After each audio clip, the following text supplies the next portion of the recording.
Olá, meus amados irmãos, a graça e a paz da parte de Deus, o nosso Pai, e do nosso Senhor e Salvador Jesus Cristo. Vamos refletir, meus irmãos, na palavra de Deus. Nosso tema hoje é: todos devem servir e dar frutos. Lá em João capítulo 15, verso 16, nós encontramos Jesus dizendo assim aos seus discípulos: não me escolhestes vós a mim, mas eu vos escolhi a vós e vos nomeei para que vades e deis fruto, e o vosso fruto permaneça, a fim de que tudo quanto em meu nome pedirdes ao Pai, Ele vos conceda. Em Mateus 25, de 14 a 30, está registrada uma parábola contada por Jesus, muito conhecida, que diz que um homem, partindo para uma terra distante, entregou aos seus servos o cuidado dos seus bens. A um ele deu 5 talentos, a outro 2 e a outro 1. Talentos esses com os quais eles deviam trabalhar e fazer multiplicar. Uma das lições que Jesus nos transmite através desta parábola é que no reino de Deus todos devem servir e dar frutos. Quem recebeu 5 talentos precisa servir com eles e dar os seus respectivos frutos, bem como quem recebeu 2 e 1 talentos. Então, o que você tem feito com os talentos que Deus lhe deu? Talento é a representação de tudo quanto Deus lhe deu, tudo quanto Deus colocou na sua mão. Talentos são os seus talentos mesmo. Talentos são os bens materiais que Deus colocou nas suas mãos, sob seus cuidados. Talentos é a sua casa, talentos é a sua vida como um todo. O que você tem feito com esses talentos, entre aspas, que Deus lhe deu? E eu quero apresentar para os irmãos algumas sugestões para que nós possamos servir e dar frutos para Deus. Algumas sugestões para que você possa servir e dar frutos para Deus. A primeira sugestão é a seguinte: você deve se dispor e prestar atenção para que possa aproveitar bem as oportunidades que Deus lhe dá de servir. Para servir e dar frutos, tem que se dispor e tem que prestar atenção nas oportunidades. Um grande exemplo que nós temos, meus irmãos, na Bíblia é o exemplo do profeta Isaías, lá no capítulo 6, naquela experiência que ele teve, naquela visão de Deus que ele teve, os serafins, toda aquela visão celestial. E ali, naquele episódio, meus irmãos, num dado momento, Deus ele faz a seguinte pergunta: a quem enviarei e quem há de ir por nós? E aí o que Isaías responde? Isaías responde assim: eis-me aqui, envia-me a mim. Então Isaías é um exemplo para nós de quem estava disposto e foi grandemente usado por Deus. Serviu a Deus de uma forma maravilhosa. Em Atos capítulo 8, meus irmãos, nós temos também o exemplo daqueles que estiveram entre os primeiros integrantes da igreja primitiva, quando aquela igreja estava sob perseguição. Lá em Atos 8, verso 4, diz que eles, sob perseguição, dispersos, fugidos das suas casas, das suas cidades, por onde iam, eles iam anunciando o evangelho. Então são exemplo para nós de pessoas que aproveitaram as oportunidades. Mesmo debaixo de perseguição, surgia uma oportunidade, eles anunciavam o evangelho. Então é preciso se dispor e é preciso estar atento às oportunidades que Deus lhe dará, que Deus nos dará, e usar essas oportunidades. Agora, obviamente, meus amados irmãos, quando a gente pensa em servir e dar frutos, a nossa mente se volta muito naturalmente para o servir evangelizando, para que as pessoas se convertam. Entretanto, o servir e frutificar não se restringe a essa forma. Vou citar apenas um exemplo de oportunidade para os irmãos, oportunidade de agir com amor, até mesmo para com os inimigos. Então, conta-se que um escravo que tinha a confiança do seu dono viu um dia no mercado dos escravos outro escravo, cujo corpo já corcovado, torto e pernas cambaleantes denotavam a sua extrema fraqueza e velhice. O escravo então implorou ao patrão que o comprasse. O patrão demonstrou-se surpreso, mas deu seu consentimento e aquele velho escravo mudou de dono e foi levado para o seu novo domicílio. O escravo mais novo então levou-o para sua cabana, colocou-o na sua própria cama, repartiu a sua comida com ele, deu-lhe água em sua caneca, levava-o ao sol, levava-o à sombra. E alguém curioso então perguntou: esse homem é teu pai? E ele respondeu assim: não. É teu irmão? Não. Então só pode ser grande amigo teu, com certeza. Não, na verdade ele é meu inimigo. Há muitos anos ele me roubou da minha aldeia e me vendeu como escravo. Mas o Senhor Jesus manda-nos amar até mesmo os nossos inimigos. Então, meus irmãos, nós temos que prestar atenção, né? Para que possamos aproveitar bem, nos dispormos e prestarmos atenção para aproveitarmos as oportunidades que Deus nos dá de servir, que não é só evangelizando, né? É amando, é estendendo as nossas mãos, oferecendo as nossas mãos, oferecendo os nossos pés, oferecendo os nossos joelhos, né, para orar, oferecendo os nossos ombros. É assim que a gente serve, que a gente vai servir a Deus, né? Então, primeira sugestão, você deve se dispor e prestar atenção para aproveitar bem as oportunidades que Deus lhe dá ou lhe der para servir.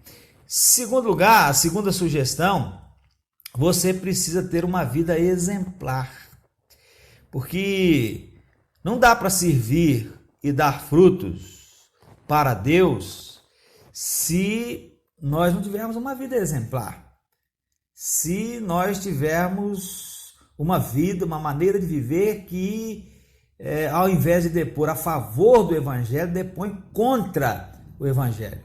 O que é que Jesus diz, meus irmãos, lá no Sermão da Montanha, em Mateus capítulo 5, 16? Ele diz para os seus discípulos: olha, vós sois o sal da terra, vós sois a luz do mundo.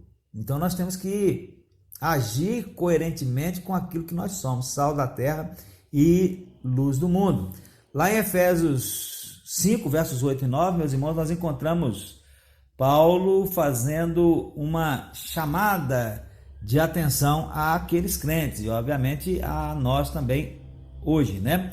Então, Paulo vai dizer assim para eles: olha, noutro tempo vocês eram trevas, mas agora vocês são luz no Senhor. Então, tem que andar como filhos da luz, porque o fruto do Espírito está em toda bondade e justiça e verdade. Então, veja que chamada de atenção, né? Vocês têm que ter uma vida exemplar. Antes não. Antes vocês eram trevas, mas agora não, agora vocês são luz. Então tem que ter uma vida exemplar, tem que andar como filhos da luz. De um certo cristão chinês, meus irmãos, certa vez foi dado o seguinte depoimento por seus compatriotas. Alguém disse dele assim: não há diferença entre ele e o livro. Em outras palavras, ele estava dizendo assim: olha, se você abrir a sua Bíblia e ler, vai parecer que esse livro está fazendo uma descrição daquele cristão, porque ele procurava ter uma vida exemplar. Então, essa é a segunda sugestão. E a terceira sugestão, você precisa orar. No caso, orar para que as pessoas se convertam, mas não só por esse motivo, por outros motivos também. Sobre a importância da oração, meus irmãos, Léo Francisco Paz, ele muito bem se expressou de forma escrita, dizendo que a oração é importante porque algumas razões ele dá lá. Primeiro, ela ocupou o centro do ministério público de Jesus. Segundo, ocupou o centro do ministério apostólico. Terceiro, ocupa o centro do ministério de Nosso Senhor ressurreto, porque ele está à direita do Pai intercedendo por nós. Quarto, a oração é o meio pelo qual entramos em comunhão com Deus. 5, a oração é o meio pelo qual recebemos as coisas que pedimos a Deus. 6, a oração é a maior obra que Deus requer dos cristãos. 7, a oração é a preparação do caminho do Senhor. E 8, a oração é a semente de todo o avivamento espiritual. Então, por isso, a oração é muito importante. Num livro que adquiri recentemente, da editora Fiel, o autor ele discorre sobre o que é um membro de igreja saudável, ou o que é um membro saudável de igreja, né? E ele aponta 10 marcas de um crente saudável, de um membro saudável de uma igreja. E uma delas, meus irmãos, é um membro de igreja saudável, ou um membro saudável de igreja, né? Ele guerreia com oração. Essa é uma das suas marcas. Então, ore. Ore de forma geral, mas também ore de forma específica, isto é, ore por todos. Mas não se esqueça, ore por todos de uma forma geral, mas não se esqueça de orar especificamente pela Maria, pelo João, pelo José, pessoas específicas, né? Ore pessoalmente em casa, na sua casa, mas também é importante, meus irmãos, orarmos corporativamente, isto é, com outros irmãos, que no nosso caso nos cultos que nós realizamos, né? Muito especialmente nos cultos aqui no templo às quartas-feiras. Mark Dever, meus irmãos, falando sobre a importância da oração corporativa, ele se expressou da seguinte forma, olha o que ele disse: participar regularmente da oração corporativa começa a eliminar aquela suposição individualista de que o cristianismo é só sobre mim e a minha relação com Deus, e começa a reposicionar-nos como cristãos individuais na congregação, de forma que passemos a nos dar conta daquela pessoa que está doente, daquela pessoa que acabou de ter um bebê, de uma pessoa que está desempregada, de outra pessoa que acabou de tornar-se cristã, um novo crente. Participar da oração corporativa ajuda-nos a descobrir que as nossas vidas como seguidores de Cristo são amarradas umas às outras. Ajuda-nos a descobrir como Deus se preocupa com a congregação como uma entidade que deveria ser marcada pelo fruto do Espírito e o amor, de João 13, 34 a 35. E por aí vai, né? Mark Dever vai falando aí sobre a importância de participar daqueles momentos de oração junto com outros irmãos. Então você precisa orar.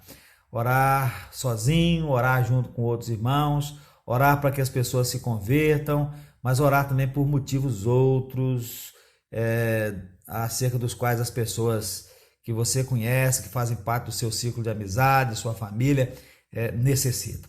E concluindo, meus irmãos, essa reflexão, suponhamos que eu chegasse diante da igreja, está lá a igreja reunida, e escolhesse algumas pessoas dentre os irmãos reunidos, dizendo assim: olha, fique de pé os seguintes irmãos, e citasse ali alguns nomes. E depois dissesse: eu os estou escolhendo e nomeando. Somente isso, não dissesse mais nada.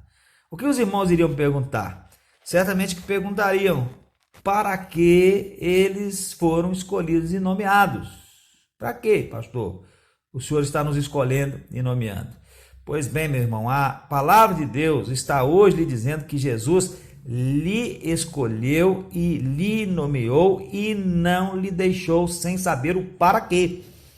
Lhe escolheu e lhe nomeou para quê? Para que vades e deis fruto e o vosso fruto permaneça. Então, se disponha, preste atenção nas oportunidades e aproveite-as. Tenha uma vida exemplar, seja igual ao livro e ore. Ore sozinho, ore com outros irmãos, ore na igreja, sozinho e com os demais membros deste corpo do qual você faz parte, que é o corpo de Cristo, a igreja. Então, meus irmãos, que isso nunca se perca da nossa mente. Todos nós temos a responsabilidade de servir e dar frutos. Que Deus nos abençoe e que o Espírito de Deus aplique a sua palavra ao nosso coração. Amém.